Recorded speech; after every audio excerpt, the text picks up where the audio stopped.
Oh ya nih, aku mau nanya nih ke kalian tentang sebuah kasus sengketa pada sebuah perusahaan. Jadi beberapa hari yang lalu tuh aku sempat baca di media sosial. Itu ada kasus sengketa kepemilikan dan pengelolaan aset yang dialami oleh PT Mitratel dengan PT Telkom Indonesia. Nah, itu permasalahan hukumnya tuh pada tahun 2020 lalu terjadi sengketa antara pemegang saham minoritas dan pemegang saham mayoritas. Minoritasnya itu PT Mitratel dan mayoritasnya itu PT Telkom Indonesia, dengan tuduhan pelanggaran hak pemegang saham minoritas, pelanggaran anggaran dasar perusahaan, dan konflik kepentingan. Ini maksudnya tadi pemegang saham mayoritas di Mitratel itu PT Telkom gitu ya? Oh ya.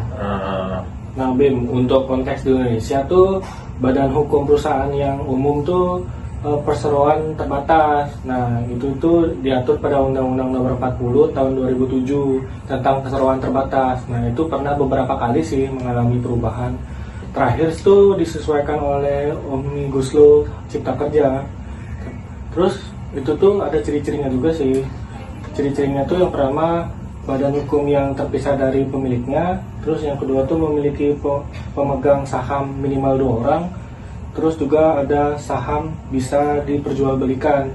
Nah itu tuh jadi masalah di sini Bim. Ada namanya sistem take along sama drag along gitu. Apa itu take along dan drag along?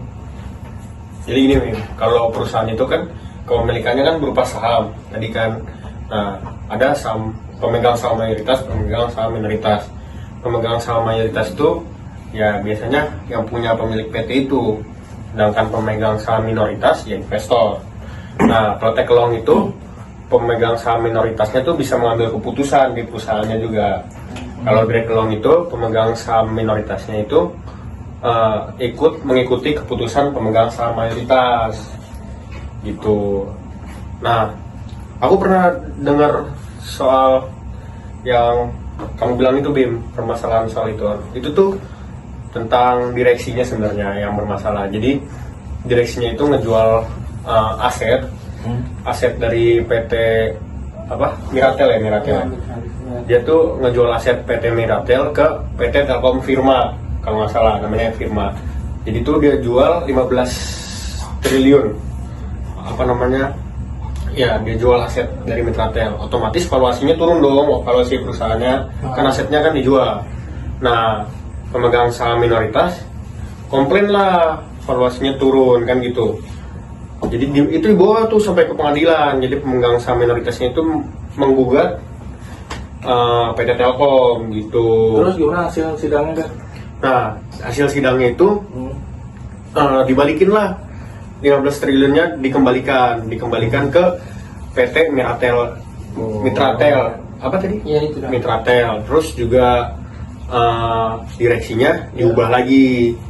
Jadi sebelumnya itu direksinya, komisarisnya itu direkturnya PT Telkom, jadi dirubah lagi. Ngaco. Sama dividennya dinaikin 10% karena permasalahan asetnya itu gitu Bim. Berarti kasus itu tuh sebenarnya bisa dibilang direksinya ya yang bermasalah. Iya, direksinya yang bermasalah. Oh ya. Terima kasih Bre, itu udah dikasih tahu, jadi agak tahu sedikit Iya. informasinya gitu. Sama-sama Bim. Udah kita nyanyi dulu aja lagi. Nyanyi lagi. Asik. Asik.